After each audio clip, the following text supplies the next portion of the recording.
Hi everyone, welcome. I'm so excited to be diving into the hidden manifesting power of our home today. I'm going to be joined. Hi Kimberly, how are you? All right, let me get you in.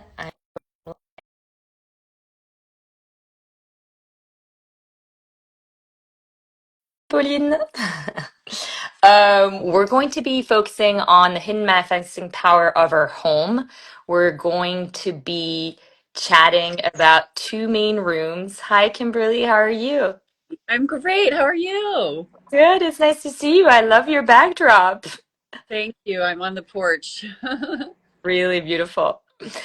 I'm joining from Paris and you are from California. So we're worlds apart, but very I'm in kindred spirits. Oh, Washington, yeah. You're Washington when right. I. West Coast. Thank you Mhm. for being here. I'm excited to chat. We're going to be diving into the hidden manifesting power of our home.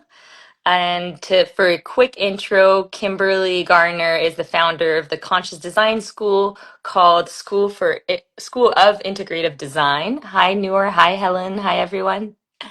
And we'll focus on two powerful rooms today. We'll focus on the bathroom, which shapes our sense of self-worth, and the bedroom, which holds the energy of our dreams. And then we'll talk for each room about the small design shifts that we can make to change what we attract in our lives. I have one key question to kick it off, Kimberly, if you're cool with it. And the first one being that you say that our home is speaking to us. What does that really mean, and how do the choices that we make in our space influence our mind, our nervous system, and even the circumstances that show up in our lives, would you say? Sure. Yes. So, our home is constantly communicating to us, and that's because our environment, wherever we are designed with our nervous system and our five senses to pick up the information going on in our environment, which immediately communicates to our subconscious mind. And so, our home, being our primary environment, is constantly communicating to us. So, every single item in our home, the arrangement of our home, the colors, all of those are sending these sensorial cues.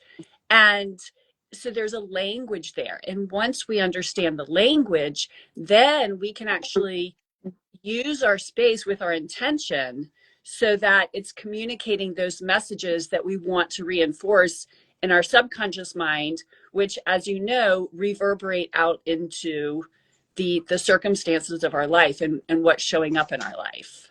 And what's an example of that, would you say? Yeah, well, the one example that I like to share sort of the juxtaposition of is, imagine having to live in a jail cell for 3 weeks. And Yeah. imagine what environment would do to you on a cellular level, psychological level, energetic level. And then imagine living in a beautiful resort on the water, and there's these incredible smells and textures, and how those two different environments would affect us. So that's sort of the big picture of how our environment impacts us. I love that. And so if we use the example of the jail cell and the luxury resort, it's beyond what's happening inside the environment, right? One where we're incarcerated and the other where we're on vacation. It's the environment itself, the colors, the materials. So the colors in the jail cell might be super gray and depressing. The materials might be cold and increasing the pressure on our nervous system. There's what are small examples in these two contexts that reverberate and send our brain messages that we interpret either in a positive or negative way. Sure. So, like, if you imagine you're living in a jail cell, there's not much access to the outside. You have a tiny window with bars on it. You Mhm. have probably another wall. You probably have three walls of cinder block and one wall of bars. And so that's sending, like, I'm trapped, I'm stuck. And so it's like a cornered cat.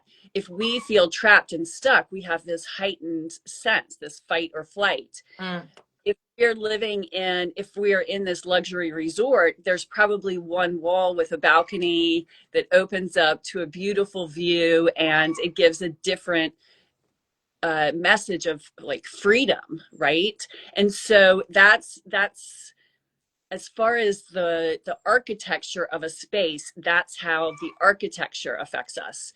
yeah. This And an example of that, it just made me think when you were talking about, besides going into these two extremes, the polar opposites of being in jail or in a luxury resort, the feeling of being trapped can happen very easily in a normal home. If you're in a small apartment or an apartment that's very dark, you can feel trapped. And so there are some design hacks, so to speak, or strategies for increasing the feeling of expansiveness. One of them could be bringing in mirrors at strategic spots so that it reflects the light from the outside and make you feel and give it a feeling of expansion, and where the space is actually double. It feels like it's double what it actually is, right? So there's totally is that what you say is another good example for that's kind of in between that jail and the resort example? exactly. Even how we hang our curtains. Let's say we have a really small window in our bedroom and we wish it felt bigger. If we have small curtains that are the same size as the window and they only cover the window, that's going to accentuate that. If we Mm, take the curtains and hang them higher and then have the width of the drape expand farther beyond the into the wall, it's going to give the illusion that the windows are bigger, and yeah, that's going to feel better. And so yeah, there's lots of little very hacks true. to do I to love that. feel that there's more expansiveness in the space. I love that.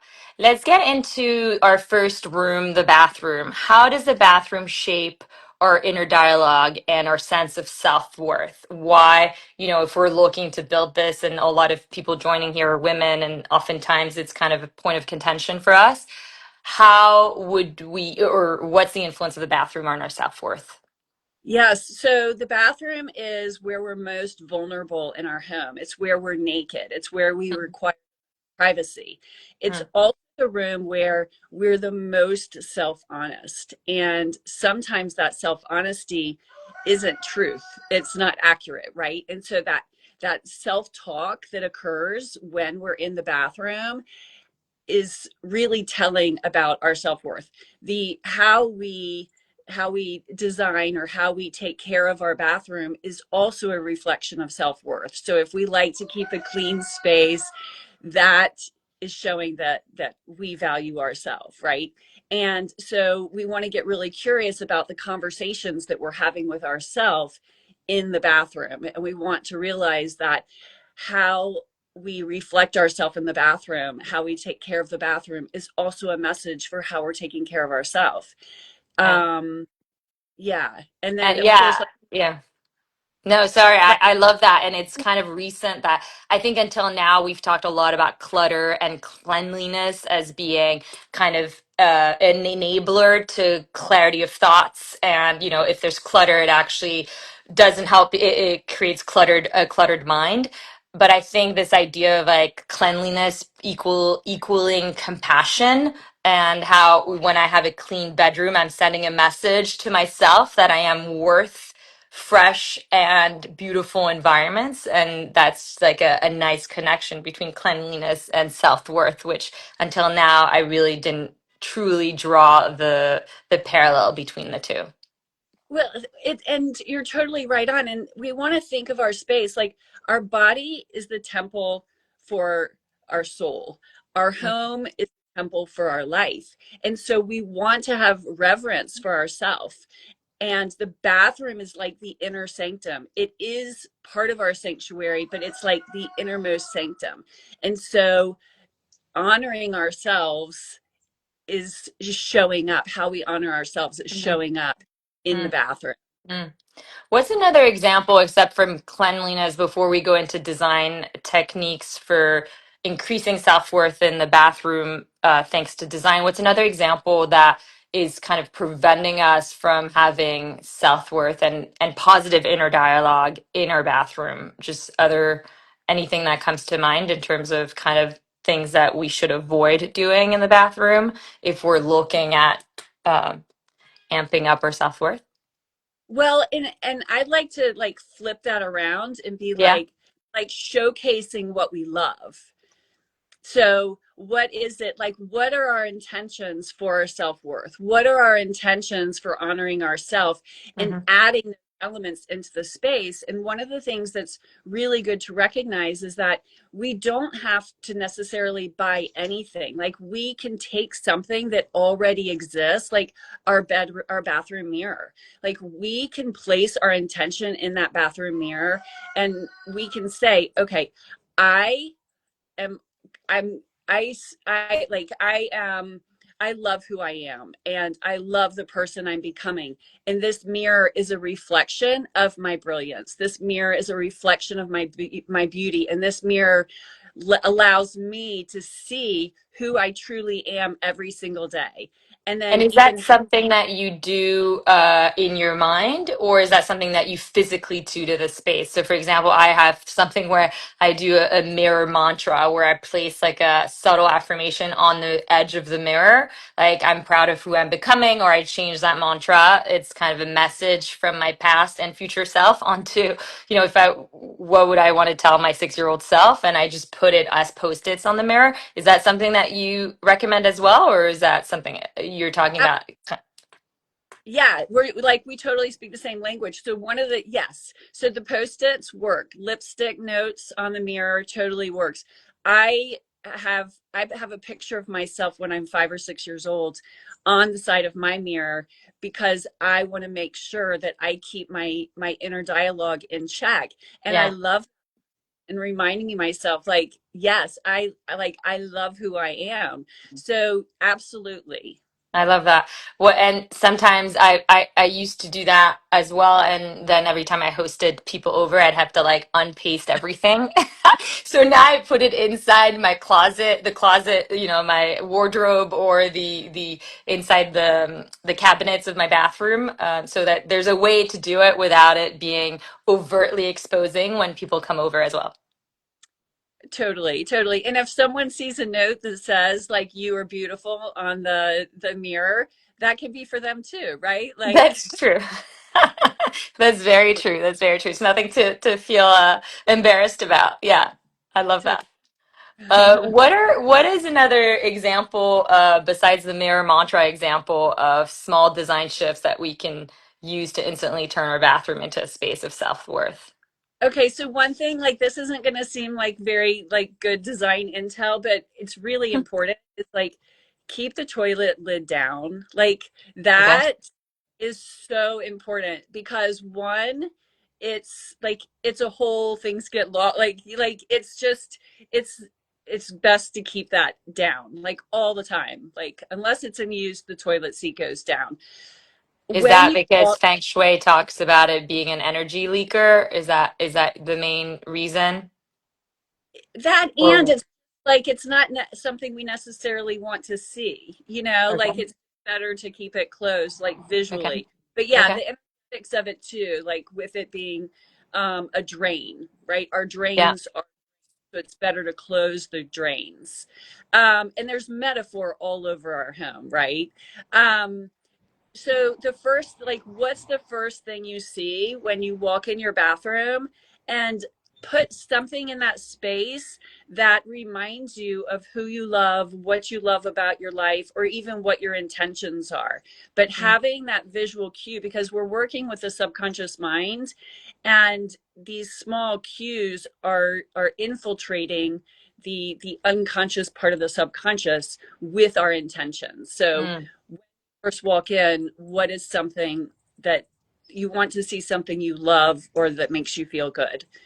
So using the artwork or the prints that we have on our shower curtain or any surface that we want to put some sort of content onto as an area for symbolism and as an area for speaking to a subconscious about to get us closer to our dream. So I don't know, maybe our dream vacation or a picture of a lake, which is, what we'd love to wake up to in the morning or things like that. Is that it? That's totally it. And here's the thing. Our home is literally the living vision board for our life. Like Mm, literally it is our living vision board and it is echoing messages. And so we want to get really clear what are the messages that these objects and the arrangement of these yeah. objects are communicating, and is that in alignment with what I want? Yeah, I love that. One thing I love to do too is bring in low light lamps, plants, or small branches and vases that last for a while, just fresh, real, not dying plants. And you do it as a weekly or monthly refresh, depending on what you bring in. I think those are, you're bringing outside nature inside, especially with a room full of water. I think that's a nice connection that is really soothing to the nervous system. I think another thing that I found to be very true for most people is also bringing in surprising elements like a table lamp or a piece of art that kind of elevates the room beyond its functionality. That's been super helpful at creating this either spa or cocoon or a kind of luxurious environment that definitely reminds you of self-worth. And those are small details, but they make a pretty big difference. I completely agree. I completely agree. And don't be afraid to go bold in the bathroom. Like typically our bathrooms are small spaces and we tend to bring like smaller art, but like don't be Mm, afraid to bring something big and yeah, fabulous into space. love it. Let's move on to bedroom just to be conscious of time. I want to get to why is the bedroom the most powerful manifesting real estate in our home?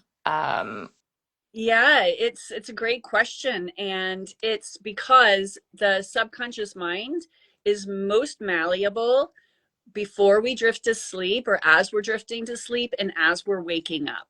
And Mm, so our bedroom literally holds the space of our dreams. It's just what are we seeding in those moments before we go to bed? Because those moments before bed are also informing those moments as we wake up. So what we go to bed with is informing how we're going to feel when we wake up. And so that's why the bedroom is prime real estate for manifesting and working with the subconscious mind. And when you say what we go to bed with is what we'll wake up with, what's an example of that? Is it through the messaging that the artwork of our bedroom carries, or is it through colors, or is it the lighting and the vibe that's created in the space itself? Like, how would you translate that Yeah. concept? So basically, what it comes down to is what are we thinking and feeling about as we go to sleep? What is occurring in our environment is informing those thoughts. Like if we're stressed about work and we're thinking about work as we go to sleep, that's going to affect our nervous system and how the thoughts that we wake up with. Hmm. If we're falling asleep in a room and we have our workstation in our space and our computer is facing where we sleep and we have piles of work next to our bed, that is infiltrating this subconscious space and it's perpetuating it and amplifying it. And Mm, so we stressed about work, but that doesn't mean that our work has to live in the real estate of our bedroom. And so I'll just keep going with that example. If we're stressed about work or we're stressed about finances, we want to make certain that the language that's happening in our bedroom is going to soothe that message or distract that message so that it can get to a place of like regulating and the nervous system and balancing the thoughts of the our subconscious and conscious mind. Does that make I love sense? that. It definitely makes sense. Just like we say that words carry energy, objects carry energy too. So if we've got our objects from work into the room where is we're supposed to be sleeping and taking a break from it and resting our nervous system, then it makes it very complicated because we've got this remaining force that's lingering and that's preventing us from making a transition away from work. Absolutely, absolutely.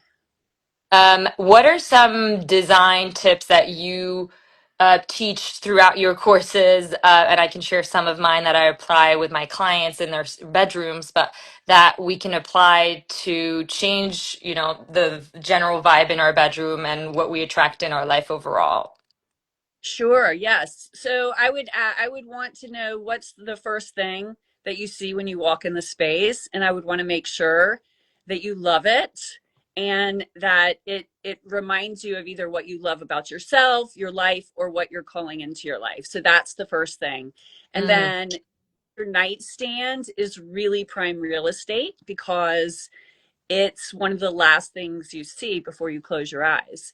And so making sure that you don't have like one of the things like we all have like stacks of books by our bed that we want to read or look at before bed. Well, actually having a stack of books by our bed is telling our subconscious mind, I have too much to do and I don't have enough time to do it. And so we want to make sure that whatever is on our space is communicating those messages that we want. And the thing to realize is that our feelings are of primary importance. Like, yes, we have our thoughts, like thoughts become things, but it's the nervous system that really is the driver for creating more of what we want. And so if we're doing things that are not that don't feel good, like that's sort of the litmus right for our nervous system is, well, how do you feel? And so that's just check in with yeah. your body. How does this make me feel? Yeah. I love what you said about the nightstand being a prime real estate. To me, it's an energy anchor to your bed and to your bedroom. It's not only the last thing you see, but it's also what potentially could nurture a healthier or habits or rituals that will help you get a quality sleep. One example of that is, keeping, you don't have to have a stack of books, but keeping a gratitude journal on your bedstand where it will increase the chances of you actually putting that practice into practice on a daily basis. I think I do it myself, and I've done it on with many of my clients, and that's definitely a practice that's super easy to do, and that's made a real difference in the person's well-being. Absolutely. Another Yes. another thing I would say is, colors are huge in terms of creating a soothing space. I think one extra, and we've talked about, a lot of people talk about it as well, like what are soothing colors that you can bring into your room besides beige and whites and grays, etc. Obviously, there's lots of rich and warm colors that could be chosen in soothing, calming shades like pinks, greens, blues, that as a color itself speaks to the brain and soothes the nervous system. Another thing that I've started doing recently, since I've done color analysis on myself for fashion and what I wear, is choosing colors based on colors that actually make you glow and that work in harmony with your skin tone and your blood, your vein colors, etc. And so an example of that is, pale bed sheets might be soothing and create a very calming environment in the bedroom, but for my complexion would actually wash me out. And so we talked about self-worth, and that's something that you can use to choose your linen and your bath colors as well. Your bath linen colors as well are colors that actually make you glow and shine. And so for me, there will be like rich colors like eggplant and purples and forest greens, etc. So I've changed the bed sheet colors that I've select now based on that, and then you basically complement it with other accessories in the room to continue to create a soothing, calming atmosphere, but that also is supportive to your complexion and what will make you the best looking when you go to bed and wake up, especially if you've got a partner or just, yourself, if you look at yourself in the mirror when you wake up, etc. So that's just like a fun trick that typically we don't talk about too much, that I've seen huge impact with my on my clients that I've worked with in the past. That's great. That's great. I hadn't thought about that before. But yeah, I love that. Mm.